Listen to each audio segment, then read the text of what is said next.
সেই নরেন্দ্র মোদী মিথ্যাচারিতা প্রধানমন্ত্রীকে আমরা চাই না।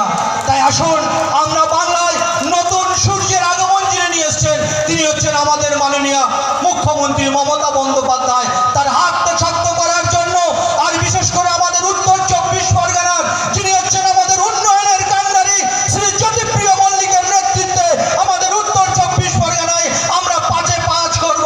আর বিশেষ করে আমার দিদি নুসরাত জাহান, গত পরশুদিনকে আমরা আলোচনা হচ্ছিল 42টার মধ্যে সবথেকে বেশি ভোটে নির্বাচিত হবে আমাদের নুসরাত জাহান।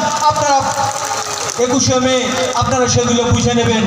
কবির ভাষায় বলে তেলের শিশি ভাঙলো বলে খুকুর উপর রাগ করো, তোমরা যে সব বুড়ো খোকা সমাজ ভেঙে ভাগ করো। তার বেলা আজকে যে সমস্ত সেই বুড়ো খোকারা সমাজ ভেঙে ভাগ করার চক্রান্ত করছে, সেই সমাজ ভেঙে ভাগ করার চক্রান্তের দুষ্কৃতীদেরকে আমাদেরকে উচিত শিক্ষা দিতে হবে।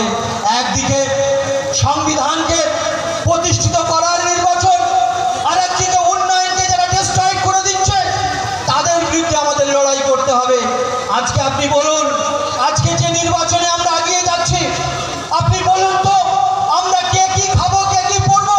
আমাদের গণতান্ত্রিক অধিকার, সেই গণতান্ত্রিক অধিকারকে যারা ডিস্ট্রয় করছে, তারা ধ্বংস করছে, আপনারা সেই নির্বাচনের মাধ্যমে তাদেরকে গঙ্গা সাগরে আপনারা বিসর্জন দিন। আমার নামে কে ফরহাদ, আমার দাদা শ্রদ্ধেয় এখানে বসে আছেন নারায়ণ গোস্বামী।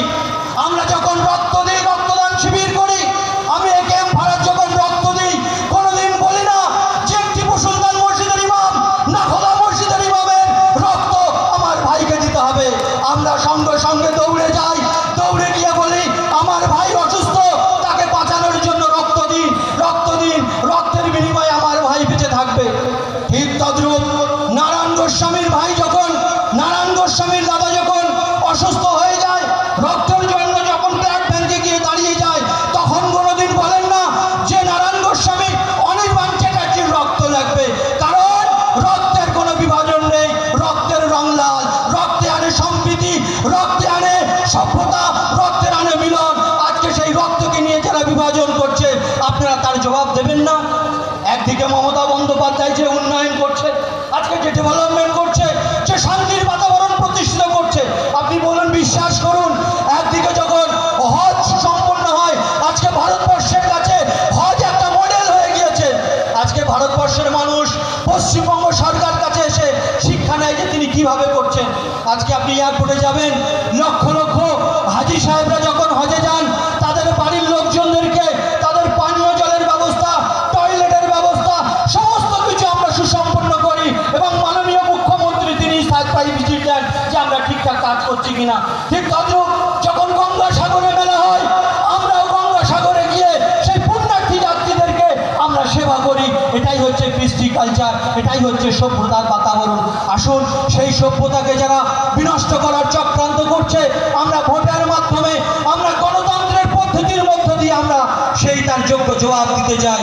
তাই আসুন পশ্চিমবঙ্গের মানুষ শুভবুদ্ধি সম্পন্নশীল মানুষ, তাদের মতদান, তাদের ভোট সঠিক জায়গায় প্রয়োগ করবেন। আর আমাদের নিষ্ঠার প্রতীক, আমাদের সততার প্রতীক মমতা বন্দ্যোপাধ্যায়, তিনি আজকে বাংলা থেকে আজকে ভারতবর্ষের দিশা দিচ্ছেন। তাই আমরা স্লোগান দিই, দিদি আপনি এগিয়ে চলুন, বাংলার মানুষ আপনার সঙ্গে রয়েছে। দিদি আপনি এগিয়ে চলুন, বাংলার মানুষ এগিয়ে রয়েছে।